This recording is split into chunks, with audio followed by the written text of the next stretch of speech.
Je m'appelle Christophe Châtelet, je suis responsable du contrôle de gestion chez un acteur de la grande distribution. On a mis en place Planning Analytics pour sa facilité d'utilisation et pour sa rapidité de mise en place, pour permettre à nos utilisateurs d'avoir un accès en permanence à des données fiables, centralisées, qui leur permet de pouvoir faire des analyses sans se préoccuper de la sécurité de la donnée, est-ce qu'elle est bonne, est-ce qu'elle n'est pas bonne. Et dans le triptyque je constate, j'analyse, j'agis, le constat il est fait dans l'outil. Les données elles sont sécures, ils n'ont plus qu'à se préoccuper de l'analyse qu'ils font de ces données-là.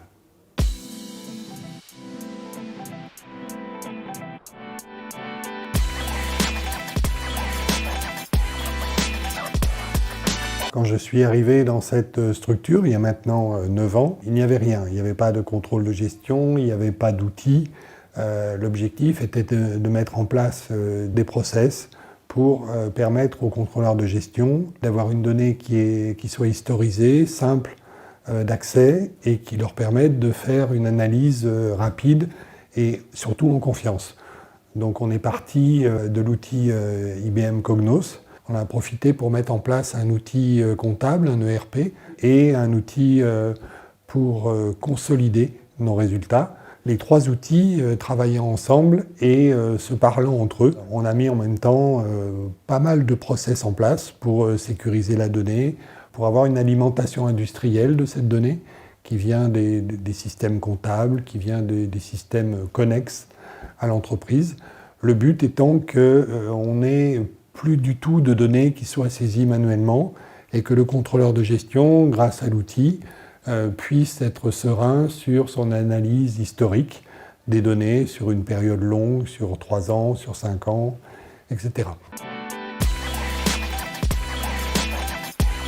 L'objectif était aussi d'industrialiser les alimentations pour éviter les saisies à la main.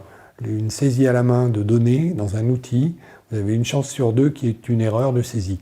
Ce qui est humain, c'est normal. C'est pour ça qu'on a toujours voulu que l'outil soit alimenté de façon industrielle, automatique, sans que l'action de l'homme vienne interférer sur la donnée.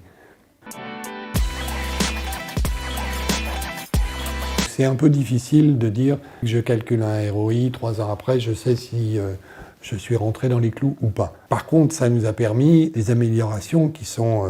je prends par exemple, on a nos clients qui nous payent souvent en faux billets. On a pu comme ça regarder assez rapidement quels étaient les établissements où il y avait beaucoup de faux billets, mettre en place des procédures de contrôle dans nos établissements. Et aujourd'hui, les faux billets ont quasiment disparu. C'est grâce à l'outil qu'on a pu voir dans le temps où se situaient les problèmes et les traiter rapidement comme ça.